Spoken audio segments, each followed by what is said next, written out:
Thank you, Mr. Chairman, and thank you to all of our witnesses here today, especially Colonel Hodges from my great state, Louisiana. Thank you for being here, sir. Thank you all for being here. In the early hours of New Year's Day, a 42-year-old U.S. citizen from Texas drove a rented Ford F-150 pickup truck into a crowd on Bourbon Street in the French Quarter. During the city's celebration, after crashing, he exited the vehicle and engaged in a shootout with law enforcement before being fatally shot by courageous New Orleans police officers who rushed to the scene. I want to take this moment to personally thank NOPD officers, Louisiana State Police, and other first responders for their heroic action that night. Sir, we cannot thank you and those other law enforcement agents enough for while most were running away from the danger, you were running into it, and we appreciate you. This heinous act shattered the lives of victims and their families. It also exposed vulnerabilities in our urban security infrastructure and serves as a grim reminder of the evolving tactics of terrorism and terrorists and the potential for more catastrophic methods. Since that incident, I've worked with Representative Jimenez on the Department of Homeland Security Vehicular Terrorism Prevention and Mitigation Act, a critical piece of legislation designed to protect Americans from weaponized vehicles on our streets. In April, this committee passed this legislation as a proactive step towards safeguarding our citizens from the unimaginable. By enhancing our detection and response capabilities, we deter adversaries from contemplating heinous acts in our communities. I want to thank the committee for holding this hearing, and I look forward to continue to work on ways to prevent and deter future attacks on large-scale events. Colonel Hodges, you and I know oh too well that New Orleans is the greatest city in the world to host major sporting events. Visitors stay in hotels, walk to the Superdome, they leave and walk to the French Quarter and celebrate their team's victories, or to drink away the loss of losing to the Saints. Doesn't happen as often as we like, but it happens, and it's going to continue to happen more. This walkability, combined with culture, food, and hospitality of New Orleans, means that we're responsible for protecting countless mass gatherings throughout the year: Mardi Gras, Jazz Fest, French Quarter Fest, Essence Fest, bowl games, concerts. The list goes on and on. What can other cities learn from what we learned during this event while hosting World Cup matches, Olympics, and other events, and public violence is a threat? What can we share with the rest of the world of the great work that you did and how we prevent these measures going forward? Well, thank you for the question, Congressman. I think it's the collaboration between all branches of law enforcement, or all levels, local, state, and federal. No one worried about who's getting the credit, just acting as a force multiplier. It doesn't matter who's in charge. It doesn't matter the badge or the uniform, just that we all work collectively and that we share the information.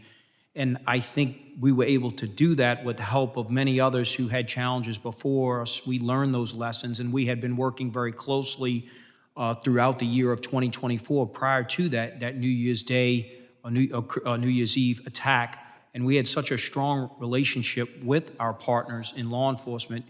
It's no secret that the crime in the city of New Orleans, violent crime, was down 40% at the time of that attack. So when it did happen, and we all collectively were already there for the Sugar Bowl and New Year's Eve, everyone knew, all the leaders in the room, we knew our capabilities, our limitations, and we leveraged that. And because we worked and trusted one another so much, that's how we were able to building trust and working together regardless of backgrounds, no fiefdoms, no one trying to take credit. You testified about the tragedy that struck New Orleans on New Year's morning. The terrorists had placed bombs in ice chests along Bourbon Street, which thankfully did not detonate. But video showed people on Bourbon Street looking at the coolers and not reporting them as suspicious. How can law enforcement effectively communicate to the public to not only see things, but to say what you see when you see them, report suspicious packages, but also let us know what you see so we can further protect?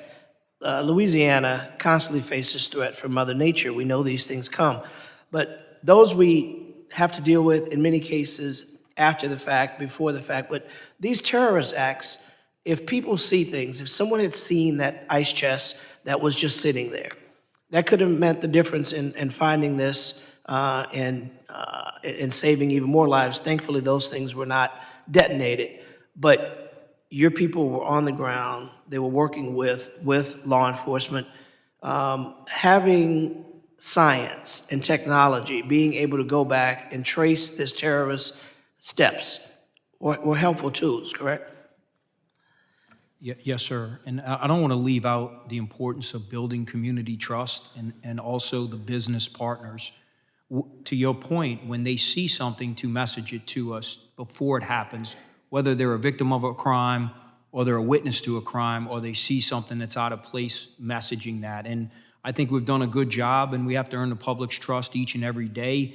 But on that particular night, because we had all the resources and all the capabilities there, once we identified those two IED ice chests, we were quickly able to x-ray them and render them safe. And thankfully, to your point, that they weren't activated because the New Orleans police officers immediately engaged the driver of that truck, and he never made it to that destination. But the AI technology to rule out other potential threats, because we were still trying to play the game a few hours later, end up being delayed a day. But when you think about all the number of folks that were in town, and to reassure the community that was not only safe to come back to work, but safe to host that football game the following day, that trust is so important, as well as the technology. So I think sometimes we overlook that piece of the puzzle, but despite all of the technology and the number of officers, deputies, troopers, agents, if you don't have that public's trust and they're not coming to you with the information, we're not successful today.